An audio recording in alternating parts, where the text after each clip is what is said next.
জান কবজ করার সময় ফেরেশতারা যা করেন। প্রাণীদেহের রূহ কবজ করার প্রধান দায়িত্বপ্রাপ্ত ফেরেশতা হলেন মালাকুল মাউত, কিন্তু তার সহযোগী বহু ফেরেশতা আছেন। তারা মালাকুল মাউতের নির্দেশে এই দায়িত্ব পালন করে থাকেন। মহান আল্লাহ বলেন, ফেরেশতারা যখন উহাদের মুখমণ্ডলে ও পৃষ্ঠদেশে আঘাত করিতে করিতে প্রাণহরণ করিবে, তখন উহাদের দশা কেমন হইবে। সূরা মুহাম্মদ ২৭। তিনি আরও বলেন, তিনি স্বীয় বান্দাদের উপর পরাক্রমশালী এবং তিনিই তোমাদের রক্ষক প্রেরণ করেন। অবশেষে যখন তোমাদের কাহারও মৃত্যু উপস্থিত হয়, তখন আমার প্রেরিতরা তাহার মৃত্যু ঘটায় এবং তাহারা কোনো ত্রুটি করে না। সূরা আনাম ৬১। বারা ইবনে আজিব রাদিয়াল্লাহু তাআলা আনহু থেকে বর্ণিত মুসনাদে আহমদে এক দীর্ঘ হাদিস বর্ণিত হয়েছে, যেখানে জান কবজ করার সময় ফেরেশতাদের কাজ নিয়ে বিস্তারিত বর্ণনা করা হয়েছে। ঈর্ষাদ হয়েছে, নিশ্চয়ই ঈমানদারের যখন দুনিয়া থেকে বিদায় নিয়ে পরকালের পথে যাত্রার সময় ঘনিয়ে আসে, তখন উজ্জ্বল শুভ্র চেহারার ফেরেশতারা তার কাছে নেমে আসেন। তাদের চেহারাগুলো যেন এক একটি সূর্য। তাদের সঙ্গে থাকে জান্নাতি কাফন ও জান্নাতি সুগন্ধি। তারা তার কাছে বসে পড়েন। তারপর মৃত্যুর ফেরেশতা এসে তার মাথার পাশে বসে বলেন, হে পবিত্র আত্মা, আল্লাহর ক্ষমা ও সন্তুষ্টির দিকে বেরিয়ে এসো। রাসূলুল্লাহ সাল্লাল্লাহু আলাইহি ওয়াসাল্লাম বলেন, তারপর পাত্রের মুখ থেকে গড়িয়ে পড়া ফোঁটার মতো তার আত্মা বেরিয়ে আসে। আজরাইল আলাইহি ওয়াসাল্লাম সেই আত্মাকে বরণ করে নেন। আজরাইল আলাইহি ওয়াসাল্লাম হাতে নেওয়া মাত্র চোখের পলকে অন্য ফেরেশতারা সেই আত্মা নিয়ে জান্নাতি কাফনি ও জান্নাতি সুগন্ধিতে রেখে দেন। তার থেকে মিশকের চেয়ে উত্তম সুগন্ধি ছড়িয়ে পড়ে, যা কখনো কখনো জমিনেও অনুভূত হয়। আল্লাহর রাসূল সাল্লাল্লাহু আলাইহি ওয়াসাল্লাম বলেন, এরপর তারা সেই আত্মা নিয়ে ঊর্ধ্বারোহণ করতে থাকেন। যখনই কোনো ফেরেশতা পাশ দিয়ে অতিক্রম করেন, ফেরেশতারা জিজ্ঞেস করেন, এটা কার পবিত্র আত্মা? তারা তার নাম উল্লেখ করে বলেন, অমুকের ছেলে অমুক। এভাবে তারা প্রথম আসমানে পৌঁছেন। আসমানের দরজা খুলতে আহ্বান করেন। তাদের জন্য আসমানের দরজা খোলা হয়। এভাবে সব আসমানের ফেরেশতারা পরবর্তী আসমান পর্যন্ত তার অনুসরণ করে বিদায় জানান। তারপর তিনি সপ্তম আসমানে পৌঁছে যান। তখন আল্লাহ তাআলা বলেন, আমার বান্দার আমলনামা ইল্লিয়িনে রেখে দাও এবং তাকে দুনিয়ায় ফিরিয়ে নাও। নিশ্চয়ই আমি তাদের মাটি থেকে সৃষ্টি করেছি এবং তাতেই ফিরিয়ে দেব এবং তার থেকে দ্বিতীয়বার বের করে আনব। রাসূল সাল্লাল্লাহু আলাইহি ওয়াসাল্লাম বলেন, তারপর তার রূহ তার দেহে ফিরিয়ে আনা হয়। এরপর তার কাছে দুজন ফেরেশতা আসেন। তারা তাকে বসান। তারা তাকে জিজ্ঞাসা করেন, তোমার রব কে? তিনি বলেন, আমার রব আল্লাহ। তারা জিজ্ঞাসা করেন, তোমার ধর্ম কি? তিনি বলেন, আমার ধর্ম ইসলাম। তারা বলেন, তোমাদের কাছে পাঠানো এই লোকটি কি? তিনি বলেন, তিনি আল্লাহর রাসূল মুহাম্মদ সাল্লাল্লাহু আলাইহি ওয়াসাল্লাম।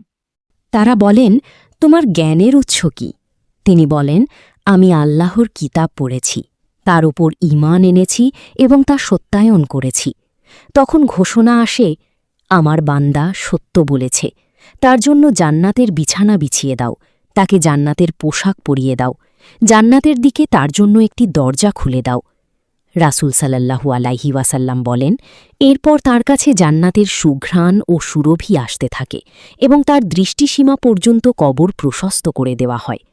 এরপর একজন সুদর্শন সুন্দর পোশাক পরিহিত ও সুগন্ধিযুক্ত লোক আগমন করে বলে, আনন্দদায়ক সুসংবাদ গ্রহণ করো, এটা সেই দিন যার প্রতিশ্রুতি তোমাকে দেওয়া হয়েছে। তারপর সে বলবে, কে তুমি, হে কল্যাণকামী? সে বলবে, আমি তোমার নেক আমল, অর্থাৎ নেক আমল জীবন্ত হয়ে উঠবে। কাফের বা পাপীদের জন্য আজরাইল আলাইহিসসালাম অত্যন্ত ভয়ঙ্কর এবং বিভৎসরূপে আবির্ভূত হন, যার বিবরণ নিচে দেওয়া হল। ভয়ঙ্কর রূপ। বর্ণনায় এসেছে, পাপীর সামনে তিনি এমন এক বিকট ও ভয়াবহ আকৃতিতে আসেন যা দেখে কলিজা শুকিয়ে যায়। তার চেহারা হয় কালো এবং গাঢ়। তার চোখগুলো আগুনের জ্বলন্ত অঙ্গারের মতো লাল এবং অত্যন্ত ভীতিজনক হয়। তার পুরো শরীর জুড়ে থাকে অসংখ্য ছিদ্র, যেখান থেকে আগুনের শিখা বা ধোঁয়া বের হতে থাকে। পোশাক। তিনি এমন পোশাকে আসেন যা দেখলে মনে হয় যেন জাহান্নামের অন্ধকার এবং ভয়াবহতা তার সাথে চলে এসেছে। ভয়ঙ্কর গর্জন। তার কণ্ঠস্বর হয় ভীষণ গর্জনশীল, যা পাপীর আত্মাকে আগেই আতঙ্কিত করে তোলে। মৃত্যু এক নির্মম সত্য। সকল প্রাণীকেই মৃত্যুর স্বাদ গ্রহণ করতে হবে। দুনিয়ার নির্ধারিত সময় শেষ হলে শুরু হয় অনন্তকালের পথ। এই যাত্রাপথ কারো জন্য হয় অনন্ত সুখের, আবার কারো জন্য নিকষ আধারে ঢাকা নরক গহ্বর। যারা পাপে নিজের নফসকে কলুষিত করেছে তারা চরম দুর্ভাগা। মৃত্যু থেকে বাঁচতে তারা প্রাণপণ চেষ্টা করে, কিন্তু মৃত্যুর ফেরেশতারা টেনে হিঁচড়ে তাদের প্রাণ বের করে নেন। পক্ষান্তরে পুণ্য ও সৎকাজে যারা জীবন আবাদ করে তাদের মৃত্যু হয় সহজ ও স্বস্তিদায়ক। সম্মান ও মর্যাদার সঙ্গে তাদের প্রাণ হরণ করা হয়। ফেরেশতারা তাদের আহলান সাহলান জানান। আল্লাহ তাআলা ইরশাদ করেন, ফেরেশতারা যাদের মৃত্যু ঘটায় উত্তম অবস্থায় তারা বলে, তোমাদের ওপর সালাম। সূরা নাহাল ৩২। ফেরেশতারা সাধারণ মানুষের চোখের আড়ালে থাকেন, অদৃশ্য, এবং তাদের সৃষ্টি করা হয়েছে পবিত্র নূর বা আলো থেকে। বিশাল আকৃতি ও ডানা। ফেরেশতারা বিশাল আকৃতির অধিকারী। তাদের ডানা রয়েছে যা তাদের দ্রুত গতিতে আল্লাহর আদেশ পালনে সাহায্য করে। জিব্রাইল আলাইহিস সালামের ৬০০ ডানা থাকার কথা হাদিসে বর্ণিত হয়েছে। রূপ পরিবর্তনের ক্ষমতা। আল্লাহ তাআলা তাদের বিশেষ ক্ষমতা দিয়েছেন, যার মাধ্যমে তারা মানুষের বা অন্য কোনো সুন্দর আকৃতি ধারণ করতে পারেন। লিঙ্গহীন। ফেরেশতারা নারী বা পুরুষ নন। পার্থিব প্রয়োজনহীন। তারা পানাহার, নিদ্রা, তন্দ্রা বা কোনো শারীরিক বাসনা থেকে সম্পূর্ণ মুক্ত। ফেরেশতাদের শক্তি ও ক্ষমতা। অসীম শক্তি। ফেরেশতারা অত্যন্ত শক্তিশালী। পবিত্র কুরআনে তাদের সম্পর্কে বলা হয়েছে যে তারা আল্লাহর আদেশ পালনে কখনও অবাধ্য হন না এবং অত্যন্ত শক্তিশালী। দ্রুত গতি। তারা চোখের পলকে বা তার চেয়েও কম সময়ে এক স্থান থেকে অন্য স্থানে বা আসমান থেকে জমিনে যাতায়াত করতে পারেন। আল্লাহর আদেশ পালন। তাদের মূল কাজ হল সর্বদা আল্লাহর তাসবিহ পাঠ করা এবং তার দেওয়া দায়িত্ব, যেমন ওহীবহন, মানুষের আমল লেখা, জান কবজ করা, নিখুঁতভাবে পালন করা।